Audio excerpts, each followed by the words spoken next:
Dans l'assemblée des saints, assoiffé je me tiens, que ton onction descende sur moi. Conscient que mon destin est dans le creux de ta main, que ton onction descende sur moi. Je suis disposé, assoiffé, que ton onction descende sur moi. Je suis disposé, assoiffé, que ton onction descende sur moi.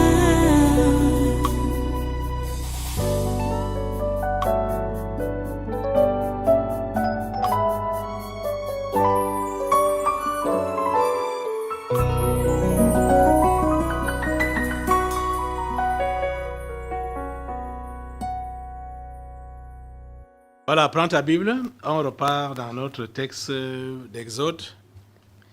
Il y a Exode, chapitre 2, verset 11 à 15. Ça, c'est pour démarrer, introduire. Exode, chapitre 2, verset 11 à 15.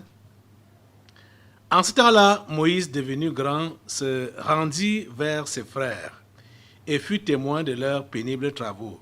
Il vit un Égyptien qui frappait un Hébreu d'entre ses frères. Il regarda de côté et d'autre, et voyant qu'il n'y avait personne, il tua l'Égyptien et le cacha dans le sable.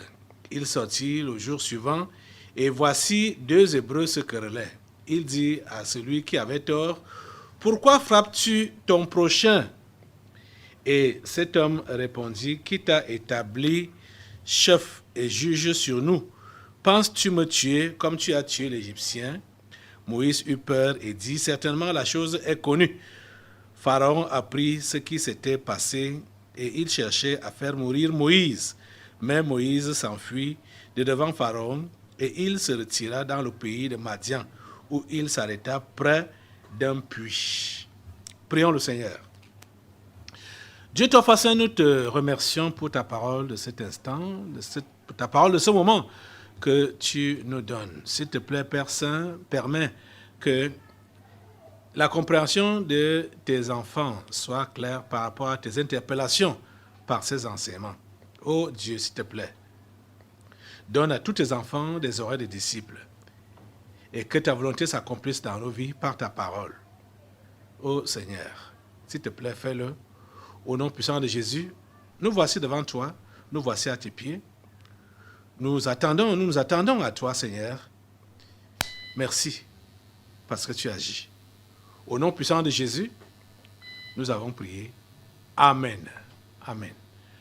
Voilà, prenez place dans sa sainte présence. Une fois de plus, soyez les bienvenus au Tabernacle de la Liberté. Soyez les bienvenus à ce conquête du surnaturel de ce 17 mars 2022. Nous sommes en train de parler ou d'insister sur le fait que nous devons avoir la mentalité du pauvre pour garder notre salut et pour sauver les autres. S'occuper des pauvres. Et c'est ça qui va nous permettre de ne pas être influencés par les exercices familiers. Donc avoir la pensée soit de rentrer en arrière, de rétrograder ou de devenir tiède ou froid par rapport au travail de Dieu. Les amis, comprenez une chose. Quand le Seigneur vous a sauvé, c'est pour une mission. C'est pour que vous puissiez sauver les autres. Le pauvre a pour mission de s'occuper des autres pauvres. C'est notre mission. Et il faut garder cette mentalité. Depuis, c'est la troisième séance comme ça que nous évoquons le cas de Moïse, comme un exemple d'un pauvre. Pas pauvre matériellement, forcément. Mais Moïse a eu le privilège de grandir au palais royal. Mais Moïse a pris plaisir à s'identifier au peuple de Dieu. C'est-à-dire, a pris plaisir à réclamer sa vraie identité, qui était enfant de Dieu. C'est pour cela, même comme il a été adopté par une famille païenne, il a décliné cette parenté-là pour préférer conserver sa nature d'enfant de Dieu. Et des enfants de Dieu. Non seulement ils étaient pauvres, ils étaient pauvres matériellement, ils étaient des esclaves. Moïse a préféré s'identifier à eux parce qu'il comprenait que ce qui est de Dieu, même quand ça paraît minable, c'est plus grand que ce qui est du monde quand ça paraît grandiose. C'est ça qu'il faut comprendre et c'est ça que plusieurs d'entre vous ne comprenez pas. Vous êtes en train de courir vers les choses du monde parce que ça paraît grandiose. Et vous êtes en train de refuser votre état, votre statut, votre position parce que ça paraît minable. Et vous êtes en train d'envier ceux du monde. La Bible nous a dit, n'aimez point le monde, ni les choses qui sont dans le monde. Moïse comprenait, il avait eu cette intuition-là, que Dieu devait l'utiliser pour sauver ses frères. Il le savait. Comme je vous disais dimanche, que tous ceux qui sont réellement nés de nouveau savent qu'ils ont une mission. La mission de sauver d'autres, de permettre que les autres qui ne sont pas nés de nouveau, qui sont encore dans le monde, le soient. Ils ont cette intuition-là. Et ils travaillent à cela depuis leur conversion. Ils travaillent à cela. Mais il y a plusieurs qui sont choqués ou qui sont confrontés à ce à quoi Moïse a été confronté. La trahison ou la traîtrise. Mais il faut comprendre une chose.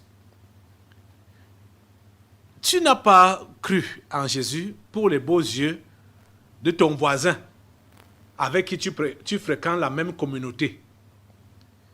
Ce n'est pas pour ces beaux yeux que tu as été converti. Ce n'est pas pour son attitude que tu as été converti. Parce qu'on voit que dans le texte qu'on a lu, Moïse prend la défense de ses frères hébreux contre un Égyptien. Et c'est son frère hébreu qui part encore trahir. Et quand maintenant il voit les deux frères hébreux se maltraitant, celui qui avait tort, il lui dit, tu ne devrais pas faire ça à ton frère. Il lui dit, tu veux me tuer comme tu as tué l'Égyptien hier? Donc celui qu'on a défendu la veille là, celui-là est allé trahir Moïse. Il allait divulguer la chose. Et au lieu... Oh mon Dieu. Et la chose était déjà connue, c'était arrivé déjà jusqu'au palais, au point où Pharaon même a commencé à chercher à tuer Moïse. Vous voyez? Les amis, c'est pourquoi je vous dis que vous n'avez pas cru pour les beaux yeux de votre voisin de communauté. Ce n'est pas pour ces beaux yeux que vous avez cru. Ça dit, je dis que celui avec qui vous fréquentez la même communauté, dite chrétienne. Ça peut même être vraiment une communauté chrétienne, une vraie église. Mais ce n'est pas tous ceux qui sont enfants de Dieu qui viennent à l'église, comme ici au Tabernacle de la Liberté. Il y a des agents maléfiques, c'est vrai. C'est vrai qu'ici, ils ne peuvent pas mettre l'homme, ici au Tabernacle de la Liberté. Ils vont être exposés, ça c'est vrai. Mais quand ils arrivent là, toi, tu peux être malchanceux de tomber entre leurs mains. Et déjà même, c'est prévu comme ça, que l'ivresse sera parmi nous. Jésus a dit ça. que l'ivresse sera parmi nous. Mais tu ne dois pas tomber sous son coup. Si toi, tu sais quelle est réellement ta mission. Et tu devrais comprendre que tout le monde n'est pas pareil dans l'église. Et que tout le monde n'est pas de Dieu dans l'église. Tu comprends ça? Tu dois le comprendre. Si tu ne le comprenais pas avant, là, tu dois le comprendre. Quand Jésus a parlé des scandales, il a prévu, il a même dit que les scandales ne vont pas manquer dans l'église. Ça ne va pas manquer. Mais malheur à celui par qui ça arrive. Donc, ça c'est pour dire à celui qui est scandalisé que ne perds pas ton salut parce que tu es scandalisé. Hein? Celui-là est venu, a fait ce qu'il a fait contre toi là, parce qu'il avait la mission de le faire contre toi. Mais toi, ne perds pas ton salut, ne perds pas ton âme à cause de son mauvais travail contre toi. Continue à avoir tes regards fixés vers l'objectif à atteindre. Tu as deux objectifs principaux à atteindre quand tu te convertis. Maintenir ton âme sauvée et sauver les âmes des autres. Voilà notre mission. Voilà notre objectif à atteindre. Sauver ton âme et sauver les âmes des autres. Voilà les deux choses que nous sommes appelés à faire.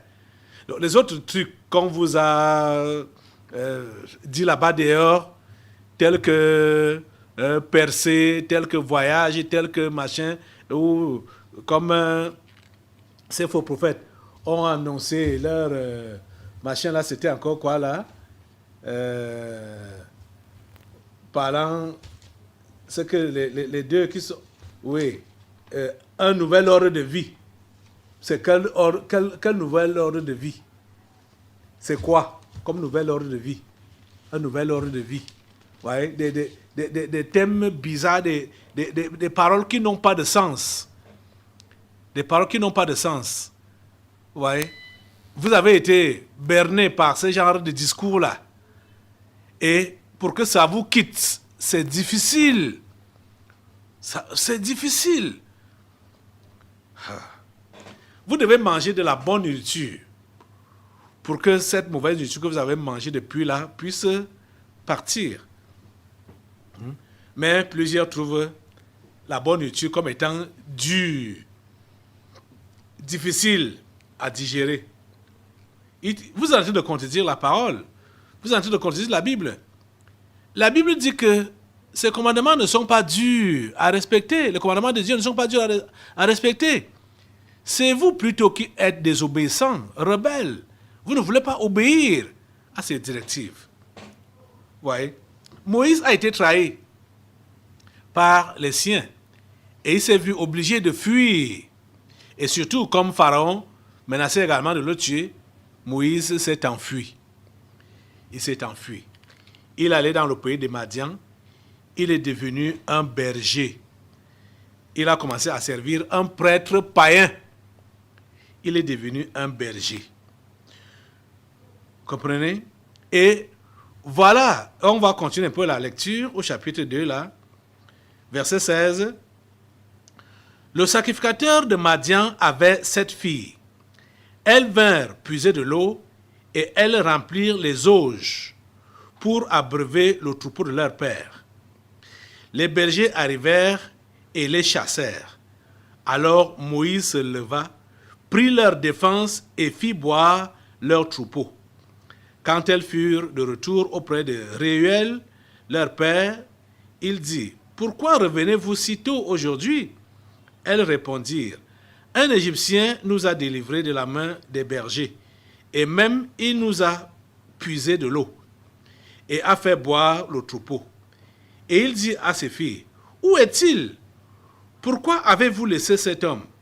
Appelez-le pour qu'il prenne quelque nourriture. » Moïse se décida à demeurer chez cet homme qui lui donna pour femme Séphora, sa fille. Alléluia. Vous comprenez? Voilà comment Moïse s'installe chez ce prêtre païen,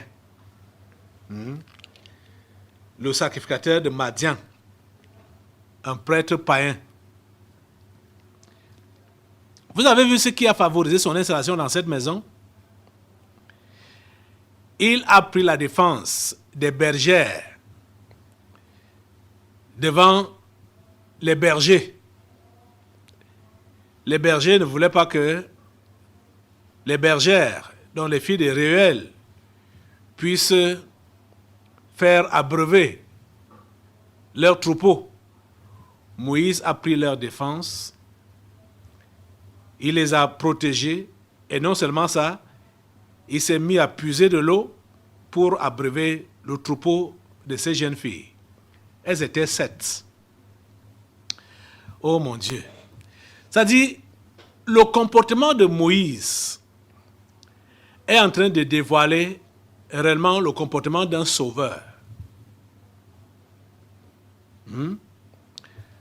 Nous sommes aidés, nous sommes appelés à secourir, à aider le pauvre.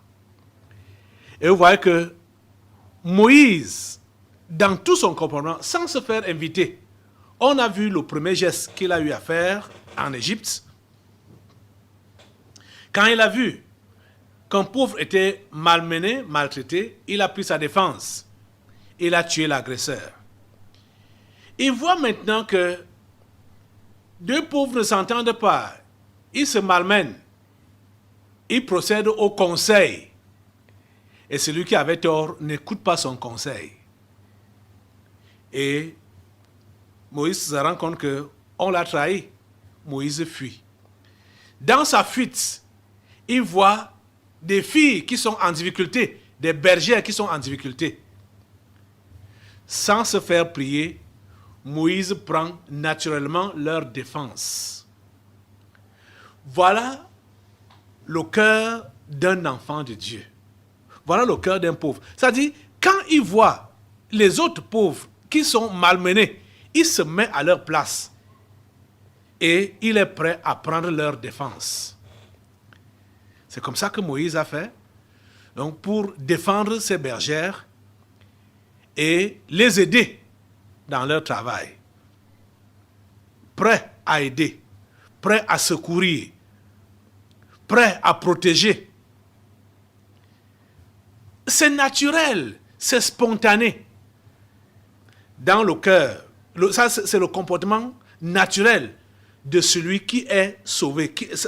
Le comportement naturel du pauvre.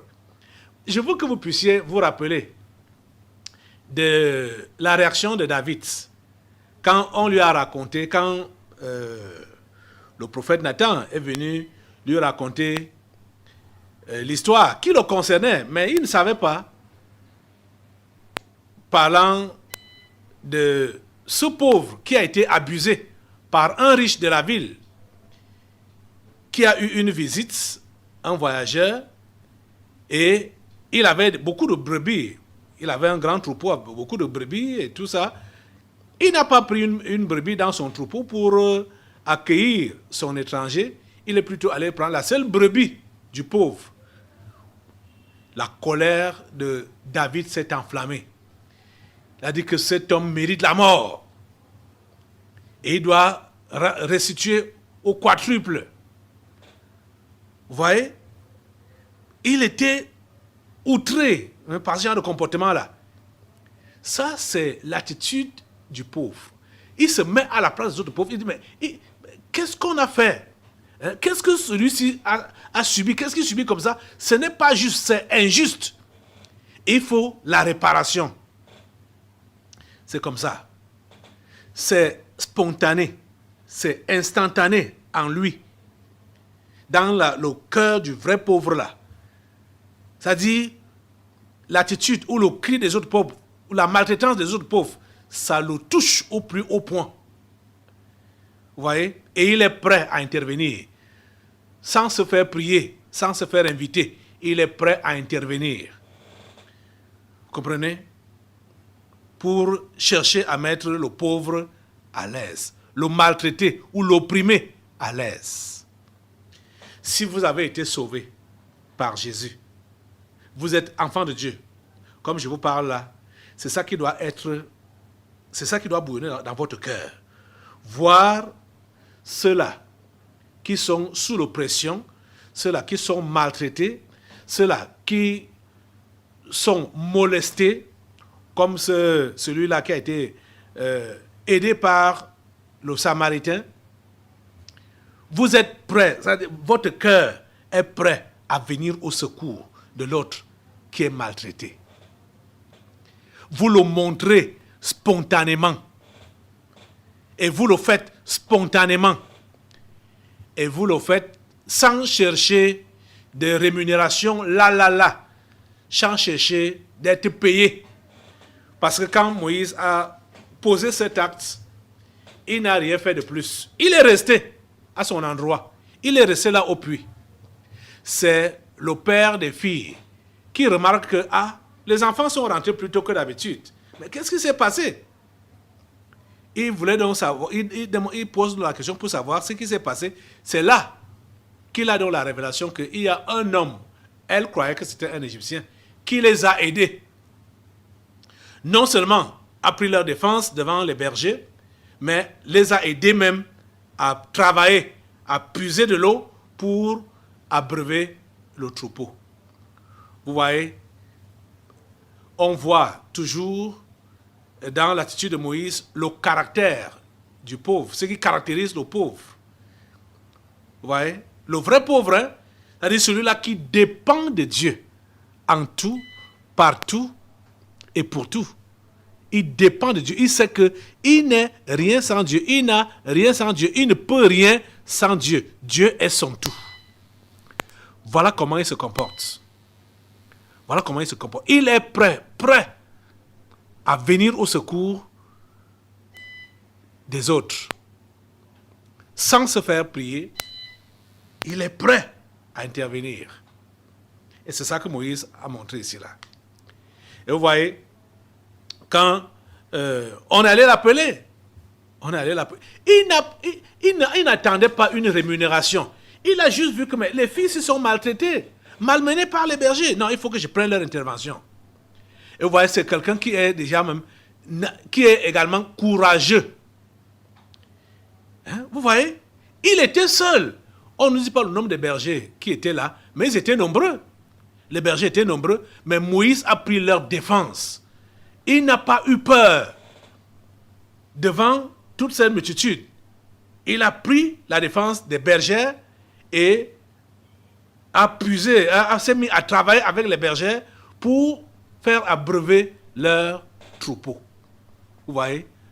Donc, on voit que c'est quelqu'un, non seulement il a le cœur pour défendre, il a le cœur pour compatir, c'est aussi un travailleur. Et ce n'est pas un peureux. Il n'a pas peur. Il n'a pas peur. Il est prêt à affronter n'importe quelle situation pourvu qu'il sauve celui qui est en danger. Vous comprenez? On le voit avec notre Seigneur Jésus lui-même. Jésus a affronté le diable et toutes ses entités sans craindre la mort. Vous voyez? Et il a été arrêté, il a été tué par des pécheurs sans craindre la mort. Cela ne lui a rien dit parce qu'il devait accomplir sa mission. Vous voyez? Et on comprend que c'est réellement quelqu'un qui s'est abandonné à Dieu. Hein? Jésus s'était abandonné à Dieu. Et c'est à cela que nous sommes appelés, à nous abandonner à Dieu, sans tenir compte de notre vie à nous, sans tenir compte de nos privilèges. Vous voyez donc que tous ceux-là qui disent qu'ils sont chrétiens et qui sont toujours prêts à vouloir se défendre, à vouloir préserver leur vie, à ne pas se mettre en danger, ils veulent se protéger. Vous n'allez pas arriver au bout de votre salut.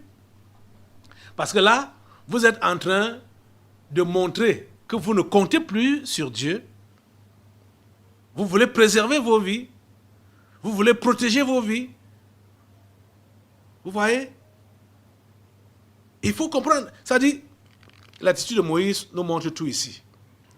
Mais, quand on arrive au chapitre 3, là où Dieu apparaît donc à Moïse pendant qu'il est maintenant au service de son beau-père, comme berger, il est en brousse, dans les champs. Dieu lui apparaît. Et Dieu lui demande maintenant de retourner en Égypte. Que le temps est donc maintenant arrivé pour qu'il puisse faire le travail pour lequel il a été appelé. Bizarrement, c'est là que Moïse dit « Je ne peux pas ». Pourtant, il a eu l'initiative auparavant. Mais cette initiative ne venait pas de Dieu, ça venait de lui-même. On l'a vu la dernière fois que cette initiative a même fait à ce que Israël puisse avoir 30 ans de plus d'esclavage en Égypte. La précipitation de Moïse a augmenté la douleur ou l'esclavage des enfants d'Israël. Dans l'assemblée des saints, assoiffé je me tiens, que ton onction descende sur moi. Conscient que mon destin est dans le creux de ta main, que ton onction descende sur moi. Je suis